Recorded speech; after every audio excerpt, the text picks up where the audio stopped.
Sabe que desde antes do primeiro turno das eleições, eu venho falando para a Lu que os dias não seriam fáceis no Brasil. Ganhando Bolsonaro ou ganhando Lula, nós teríamos muitas crises, muito problema, muito litígio político, judiciário.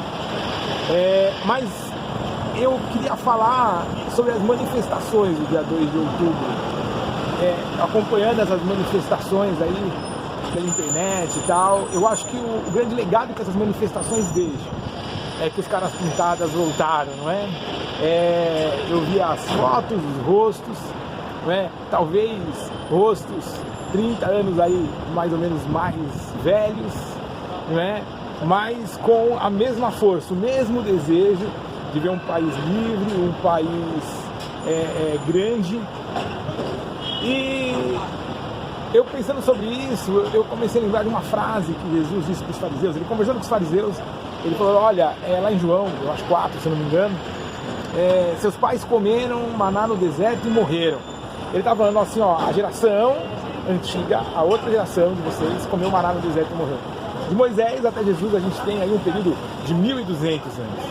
Aí, partindo dessa ideia, então as diferenças geracionais entre gerações eram de aproximadamente 1.000 anos. Depois de Jesus ali, a gente começa a ver que por conta da informação, a globalização já, né, o Oriente ganhando o Ocidente, né? Esse período geracional ele começa a diminuir. E aí ficou assim até alguns 30, 40 anos atrás, entre 100 anos entre uma geração e outra. Não sei se vocês perceberam, mas o que começou a acontecer, a coisa já de uns 10 anos, 15 anos, é que começaram a diminuir esse tempo de geração para décadas, né? E aí, o que acontece? Eles vão matando as gerações mais antigas, que eles dizem ser mais antigas. Por quê? Porque com isso você dá o poder, né, geracional para gerações mais novas e que tem a cultura que se deseja implantar mais forte dentro delas. Então, o que acontece é que hoje os jovens que acham que são de outra geração, não são, porque eles são da nossa geração, né? Eles sabem mais, eles conhecem mais, mas olha que interessante, nós somos a geração dos caras pintados, nós fomos a geração da manifestação dos centavos, que culminou no impeachment da Dilma Rousseff.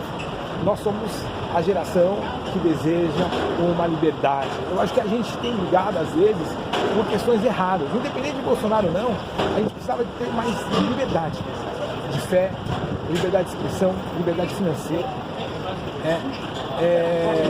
Porque o que mata mesmo, né, é essa falta de uma liberdade financeira.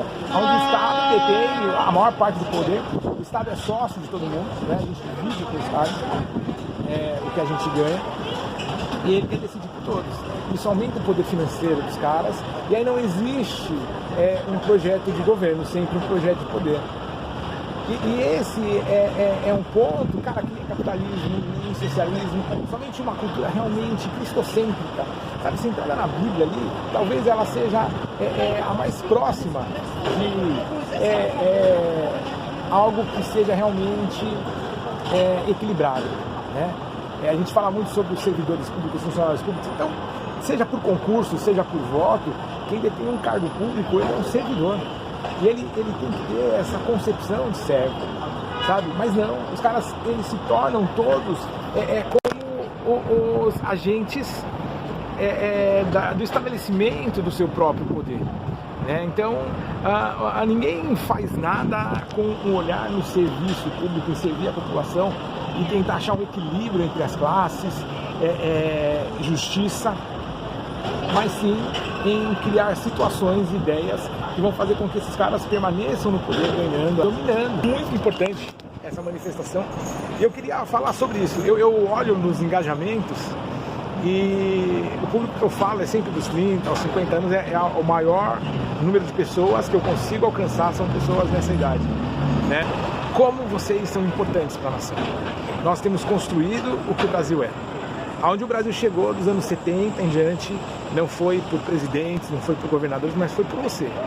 que trabalha, que se esforça, que ama o país e que tem buscado construir realmente um país grande.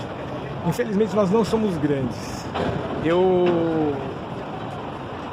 A gente está aqui nos Estados Unidos há alguns dias e quase não se fala do que está acontecendo aí. E é uma insignificância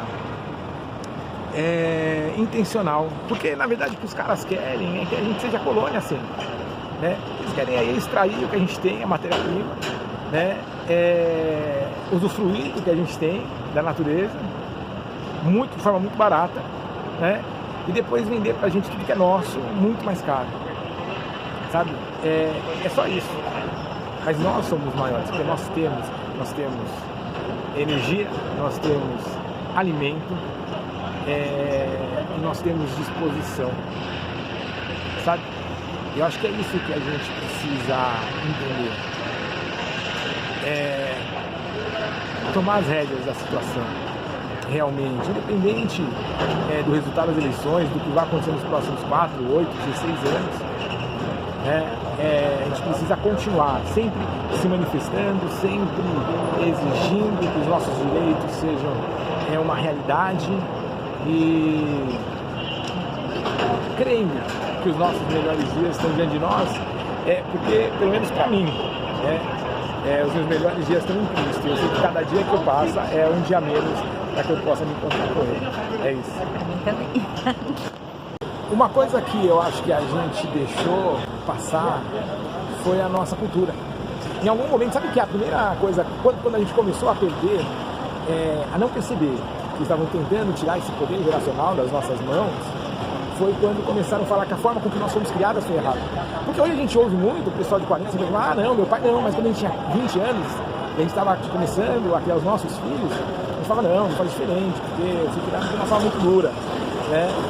E aí eu preciso aprender com os meus filhos, né? Isso, quando a gente fala que a gente precisa aprender com eles, a gente fala que a gente